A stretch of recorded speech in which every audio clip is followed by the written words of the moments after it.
This treaty is about ensuring long-term stability and economic recovery, which will lead to growth and employment. This treaty is also about ensuring confidence abroad and maintaining and enhancing the influence that the government has been building with investors, with job creators, and with Europe and with the world. I also want to take this opportunity, to welcome the announcement yesterday of an additional 280 jobs in the pharmaceutical industry in Baldoyle, in my constituency in Dublin North East. For job-creating investment, from which so many announcements have come in recent months, these decisions have come about thanks to the renewed political and economic stability and, above all, the determination of the Irish people, despite very painful sacrifices, to restore Ireland's economic health.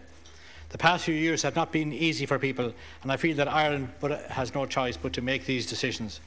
Ireland has to manage its debt in such a way that over time taxpayers' money goes not into servicing debts but more and more into public services and targeted growth initiatives to create jobs.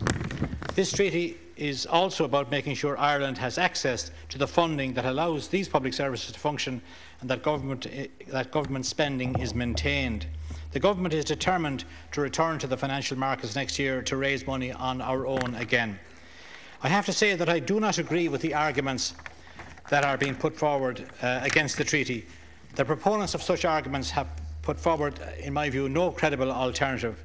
Ireland is very fortunate to be in a position, thanks to the Crotty judgment, that its people can vote on this referendum. But if we vote no, as some people advocate, Ireland will be left behind when the rest of Europe proceeds to work with the Stability Treaty. Ireland will be deemed to be incapable of making decisions within the wider European interest and will suffer the consequences in a situation where Ireland will be left with no sovereignty and will be depending exclusively on an IMF deal to keep the state afloat. I wonder, have those advocating a no vote considered what countries outside Europe might think of Ireland, countries that might be seriously considering investing in Ireland at the present time? How do the no side think that Ireland will be perceived in the event of a no vote, given that Ireland is at present reliant on bailouts from the EU and the IMF?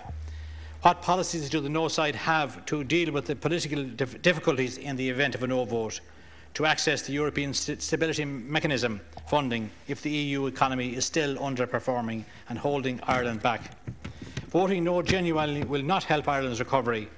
If the Stability Treaty is about anything, it's about making sure that the huge mistakes of the past are not made again.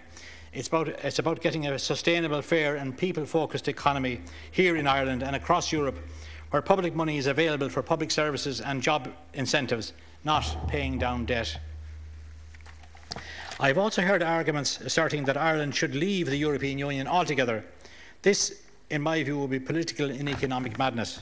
Ireland would then be completely isolated, the new currency would nosedive in value compared to the main currencies of the world, and we'd end up in an economic maelstrom such as Argentina and Russia have gone through in the past 2 decades. If Ireland went down this path, there would be no money available to allow the country to spend on its public services. In all likelihood, Ireland would require the assistance of the IMF, another bailout run by the IMF alone and far more unpleasant than the present bailout.